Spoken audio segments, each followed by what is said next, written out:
এটা হলো বিশ্ব কাপ ফুটবল টুর্নামেন্ট। এই খেলাকে কেন্দ্র করে সাধারণ এই খেলাকে কেন্দ্র করে দেখেন না আমাদের দেশে কি হইছে। একদল ব্রাজিল, একদল আর্জেন্টিনা। একদল ব্রাজিল, যে বুঝে সেও ব্রাজিল, যে বুঝে না সেও ব্রাজিল, যে বুঝে সেও আর্জেন্টিনা, যে বুঝে না সেও আর্জেন্টিনা। কিছু কিছু মানুষ দেখবেন এই খেলাকে কেন্দ্র করে জুয়ার আসর বাজি ধরবে, জুয়া ধরবে। যে যেই দলের সাপোর্টার, যে যেই দলকে পছন্দ করে, ওই দলের পতাকা বিশাল বড় করে পতাকা বানাবে, পতাকা টাঙাবে। যে যেই দলের সাপোর্টার, সে ওই দলের জার্সি গায়ে নিয়ে ঘুরবে, গায়ে নিয়ে কি করবে? ঘুরবে। ভাই অবস্থা বুঝবে। এটা কোনো মুসলমানের সন্তানের কাজ হতে পারে?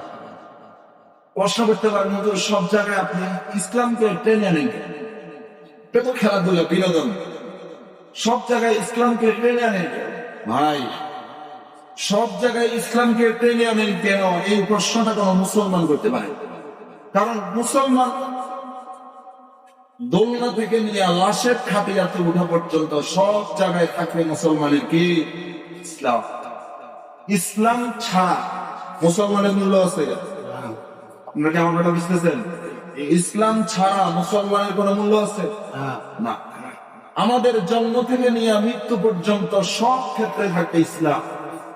তো কাজে যেই জিনিসটা ইসলাম সাপোর্ট করে না, যেই জিনিসটা করতে ইসলাম নিষেধ করেছে, ওই জিনিসটা আমি মুসলমান হিসাবে করবো কেন? আপনার আমার দেশে যত মানুষ খেতে পায় না, অথচ আপনি আমি দলের পতাকা বানানোর জন্য হাজার হাজার লক্ষ লক্ষ টাকা ব্যয় করে দিয়েছি। আপনার আমার বাসার রং ওই দলের পতাকার রঙের সাথে মিলানোর জন্য লক্ষ লক্ষ টাকা ব্যয় করে দিতেছি। লক্ষ লক্ষ টাকা লম্বা জাতীয় পতাকা করতেছি, অথচ কত মানুষের পরনে কি নেই? কাপড় না। এগুলো অপচয় ছাড়া আর কিছু নয়, এগুলো শয়তানি ছাড়া আর কিছু নয় ভাই। এই জন্য এই সমস্ত বিশ্ব পাপ থেকে নিজে বাঁচতে হবে, মুসলিম উম্মাকে বাঁচাইতে হবে, সতর্ক করতে হবে না। প্রত্যেকে হইতে পারে আমাদের মধ্যে অনেক ভাই আছেন পছন্দ করেন, প্রত্যেককে নিজের বিবেককে প্রশ্ন করুন। আমি যে ব্রাজিল আর্জেন্টিনা নাচতেছি, ওই দেশের মানুষ আমাদের দেশের নামও জানে। কি বলেন? জানে। ইসলামিক দিক দিয়ে এটা যেমন মারাত্মক লেভেলের অপরাধ, দেশীয় সাংবিধানিক আইনেও এটা মারাত্মক লেভেলের অপরাধ। কারণ আমাদের দেশের সংবিধান, আমাদের দেশের পতাকার চাইতে বড় কোন দেশের পতাকা হইতে পারে না। এটা হল দেশের সাংবিধানিক আইন। বলেন তো দেখে, এই আইনটা মানা হইতেছে? বুঝতেছেন না মনে? আপনারা কি ভয় পেতেছেন? এই আইনটা মানা হয়, খেলার সময় সে আইনটা মানা হয়। তবে দেশের সাংবিধানিক আইনও আমরা মানি। আমাদের দেশের সাংবিধানিক আইন আমাদের দেশের পতাকার চাইতে উপরে কোন দেশের পতাকা দেখতে পারে। এটা হলো সাংবিধানিক আইন। এই আইনটাও কি মানি? না, এইটাও মানে। অর্থের অপচয়, বিবেকের অপচয়, সময়ের অপচয়, গুণা তো আছে, গুণা তো কি আছে, সব মিলিয়ে এটা কোনো কাজ নয়, এটা হলো পাপ। এটা কি পাপ? এই পাপের কারণে আল্লাহর পক্ষ থেকে যদি পকড়াও আসে, একজন দুইজনের কাছে আসবে না, এলো পাতারিয়া ভাই। অবস্থা বুঝল? এই জন্য সৎ কাজের আদেশ দেওয়ার পাশাপাশি আপনাকে আমাকে প্রত্যেক মুসলিম উম্মাহকে অসৎ কাজ থেকেও নিষেধ করার আমলটা করতে হবে, অসৎ কাজ থেকে বারণ করতে হবে। আপনার সন্তানটা, আমার সন্তানটা ব্রাজিল বলে মুখে ফেনা তুলে ফেলতেছে, আর্জেন্টিনা বলে ফেনা তুলে ফেলতেছে, অথচ আপনি আমি বাবা হইয়া চোখ রাত 2টা বাজে আপনার আমার সন্তান চিল্লাইতেছে নিজের পছন্দের দল জিতে গেছে, গোল নিতেছে, এই জন্য জিতে গেছে, দেশ উদ্ধার করে ফেলতেছে। দেশ কি করে ফেলতেছে? উদ্ধার করে ফেলতেছে। কত মানুষ খাবারের কারণে মাটি কামড়াইতেছে। আফ্রিকার দিকে দেখেন মানুষ খাবার না পাইয়া মাটি কামড়ায়, মাটি কামড়ায়। পৃথিবীর বিভিন্ন কান্ট্রিতে দেখেন মুসলমান পেটে খাবার নেই, বাইরে যাওয়ার দরকার নেই। আপনার আমার দেশে দেখেন কত মানুষ ঘুরতেছে, কাপড় নাই, ভালো কাপড় নাই, কত মানুষ অনাহারি দিন কাটাইতেছে, পেটে খাবার নাই। অথচ মুসলমান আমরা তাদেরকে সহযোগিতা যদি করতে পারতাম, এটা আপনার আমার জন্য সার্থক হইত, আপনার আমার জন্য সার্থক হইত। তা না, আমরা ব্রাজিল ব্রাজিল, আর্জেন্টিনা আর্জেন্টিনা, এই সেই চিল্লাইতেছি, মনে হয় জানি আমরা দেশ উদ্ধার করি, দেশ উদ্ধার করে ফেলেছি। প্রত্যেকেই নিজের বিবেকের কাছে প্রশ্ন রাখে, এটা আমি কি করতেছি, এটা আমি কি করতেছি। প্রত্যেকের দায়িত্ব যে অপরকে বুঝাবো, ভাই তুমি মুসলমান, তুমি মুসলমান। মুসলমান কখনো বিধর্মীদের সাপোর্ট করতে পারে, মুসলমান কখনো বিধর্মীদের জয়ে উল্লাস করতে পারে না, আনন্দ করতে পারে না। মান তাশাব্বাহা বিকওমিন ফাহুয়া মিনহুম।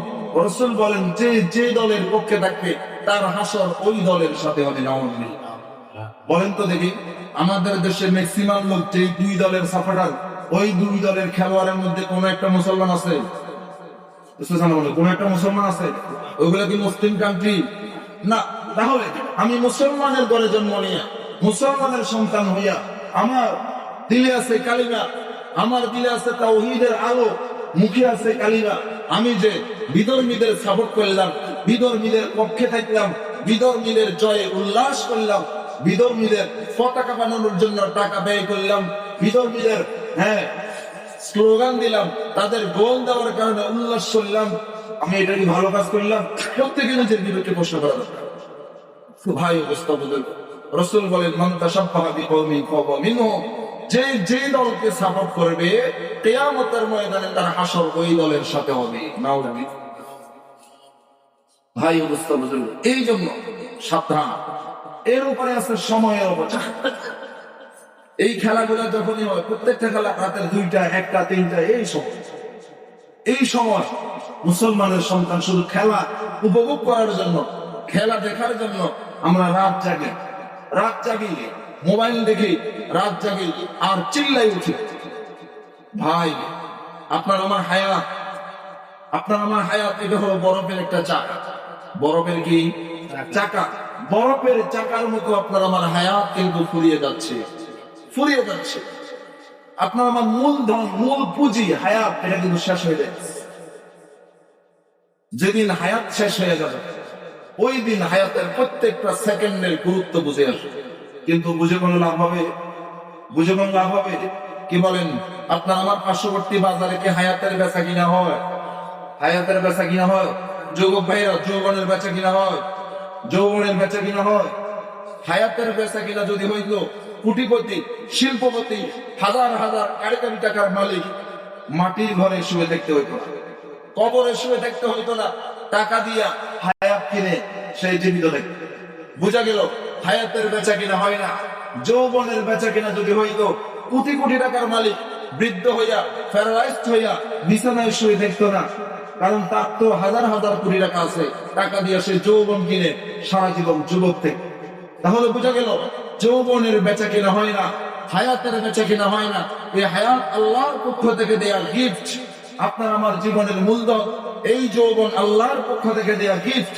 আপনার আমার জীবনের মূলধন, এই মূলধন গুলা আপনি আমি বিধর্মীদের জয়গানে উল্লাস করিয়া শেষ করে দিতেছি, বিধর্মীদের পক্ষে সাপোর্ট করিয়া শেষ করে দিতেছি। কষ্ট করতে পারেন হুজুর, আমরা যুবক মানুষ, একটু বিনোদন তো দরকার।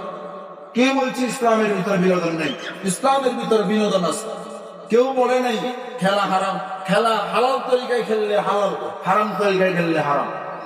কিন্তু যেই বিশ্বকাপ, এটা একটা দুইটা নয়, অনেকগুলা পাপ নিয়ে আপনার আমার সামনে আসে।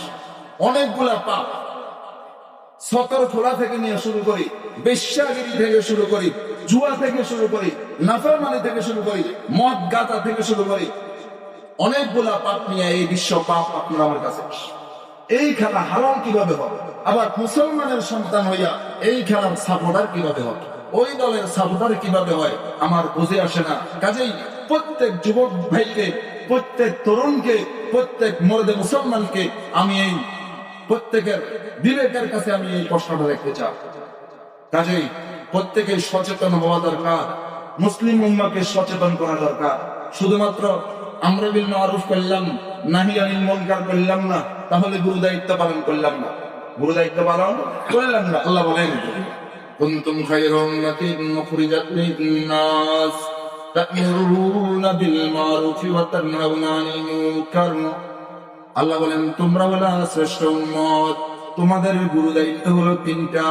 এক নম্বরে তা'মুরুনা বিল মারুফ, এক নম্বর গুরু দায়িত্ব হলো তোমরা সৎ কাজের আদেশ করিবা।